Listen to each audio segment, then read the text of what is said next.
तो जैसे फ़र्ज़ किया कि किसी का एक ब्लड प्रेशर बढ़ा हुआ है और इससे पहले कुछ पता नहीं है कि बीपी का क्या हाल था, तो अब इस आदमी की तशख़ीस और दवाइयाँ कब शुरू की जाएंगी? अमूमन एक तो रिस्क फैक्टर भी देखे जाते हैं कि पेशेंट को, और रिस्क फैक्टर हैं, यानी कि अगर डायबिटिक है या फैमिली हिस्ट्री है, कोलेस्ट्रॉल है, स्मोकिंग वगैरह है।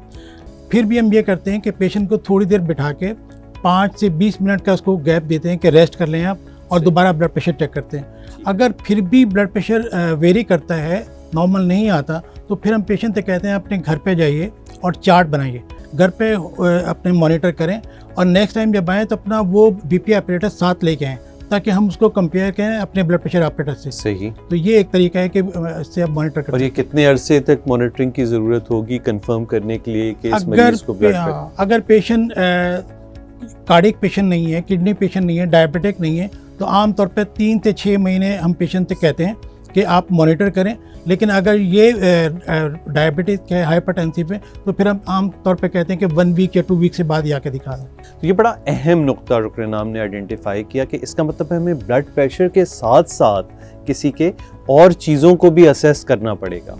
तो वो कौन से कॉमन टेस्ट हैं या कौन सी चीज़ें हैं जो अगर एक आदमी ब्लड प्रेशर के साथ आ रहा है तो उसमें देखना ज़रूरी है, और ये दोनों के लिए इंपॉर्टेंट होगा, डॉक्टर्स के लिए भी और खुद पेशेंट्स के लिए भी? देखिए, मोस्टली तो चूँकि ब्लड प्रेशर इडियोपैथिक होता है, लेकिन हमें सेकेंडरी कॉजेज़ भी देखनी होती हैं। सही। कि जिनकी वजह से ये हो सकता है, जैसे डायबिटीज़ में या इंसुलिन रेजिस्टेंस के अंदर शुगर, इसके ब्लड प्रेशर के बढ़ने के चांसेस होते हैं।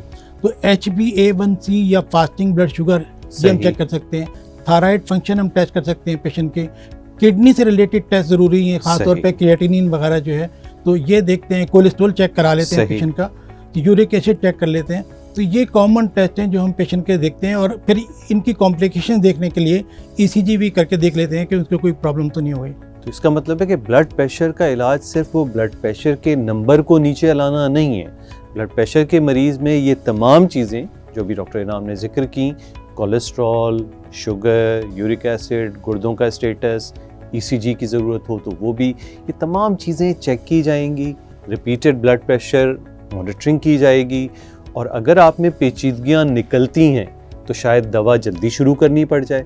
अदरवाइज़ ये बड़ा अहम चीज़ जो इस डिस्कशन में आई कि अगर आपको कुछ नहीं है, आप एक नॉर्मल स्टेट में हैं, तो इवन 3 से 6 महीने तक का इंतज़ार किया जा सकता है।